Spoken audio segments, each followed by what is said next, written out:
বলেছেন ইমানের 70-এর বেশি শাখা আছে।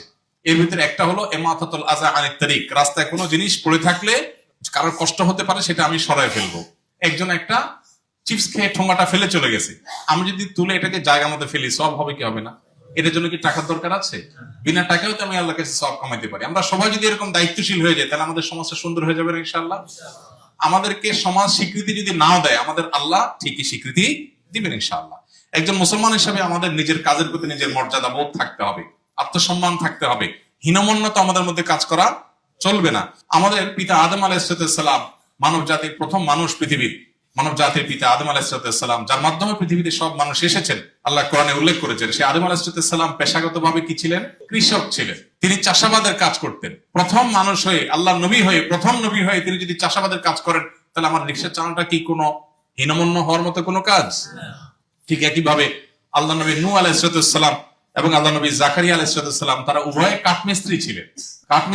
নূহ আলাইহিস সালাম নৌকা তৈরি করেছেন। তাহলে নবী হয়ে যদি কাঠমিস্ত্রি হতে পারেন, তাহলে আমার কাজ কখনো ছোট হতে পারে না। ঠিক একইভাবে আল্লাহ নবী দাউদ আলাইহিস সালাম, তিনি কামারের কাজ করতেন, লোহা জাতীয় জিনিসপত্র তৈরি করতেন। আমাদের নবী করিম সাল্লাল্লাহু আলাইহি সাল্লাম এক সময় ছাগল চড়াতেন টাকার বিনিময়ে। কখনো ব্যবসা করেছেন, সব ব্যবসায়ী হিসেবে প্রতিষ্ঠা পেয়েছেন। আবার কখনো কৃষি কাজ করেছেন, খেজুর গাছ লাগিয়েছেন। তাহলে কাজ কখনো ছোট হয় না। একজন অনেক বড় চেয়ারে বসেছেন, সমাজের মানুষের চোখে বড় চেয়ার, কিন্তু সে সেখানে বসে যদি অসৎ কাজ করে, খারাপ কাজ করে, সে নিকৃষ্ট। আরেকজন রিকশার পেডেল মারছেন রাস্তায়, কিন্তু তিনি সৎভাবে উপার্জন করেন, 2 নম্বরই করেন না, প্রতারণা করেন না, মিথ্যা বলেন না, ধোঁকা দেন না, কারোর কষ্ট দেন না, কারোর কোনো কিছু মেরে খান না, অন্যায় আচরণ করেন না, বাসায় পরিবারের সাথে ভালো আচরণ করেন, মুসলমান হিসেবে 5 ওয়াক্ত নামাজ পড়েন। এই লোকটা আল্লাহর কাছে ওই তথাকথিত বড় চেয়ারে মানুষের চাইতে বেশি সম্মানিত। তো আমরা সবাই ইনশাআল্লাহ আমাদের নিজেদের জীবনকে কোরআন এবং হাদিসের আলোকে পরিচালিত করবো তো ইনশাআল্লাহ। আমাদের হাত এবং মুখ দ্বারা কেউ কষ্ট পাবে না। আমাদেরকে কেউ স্বীকৃতি দেখ আর না দেখ, আমরা ভালো মুসলমান হবো, আল্লাহর কাছে স্বীকৃতি আমরা পাবো ইনশাআল্লাহ।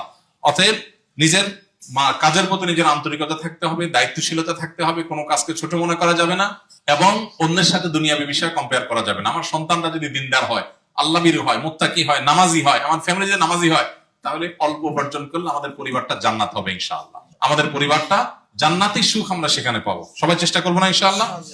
অতএব আমরা আমাদের দায়িত্ব বোধ সবসময় যেন থাকে, আমরা যে কাজ করবো সে কাজের পরে সিরিয়াস হবো ইনশাআল্লাহ, দায়িত্বশীল হবো। মুসলমান সে ভালো মুসলমান, আমরা যদি ভালো মুসলমান হই, তাহলে আমাদের হাত মুখ দ্বারা কেউ কষ্ট পাবে না। পাবে? কোন ভালো মুসলমান কি তার স্ত্রীকে গালিগালাজ করতে পারে, তুই তোকারি করতে পারে? অনেক রিক্সা চালকরা বা কিছু কিছু রিক্সা চালকরা বা অন্যান্য গাড়ি চালকরা বা অন্য অনেক পেশার মানুষজন দেখা যায় অনেক সময় একটু কিছু হলে মুখ খারাপ করে। আমরা কি মুখ খারাপ করতে পারি কখনো? একজন মুসলমান কখনো মুখ খারাপ করতে পারে না। সে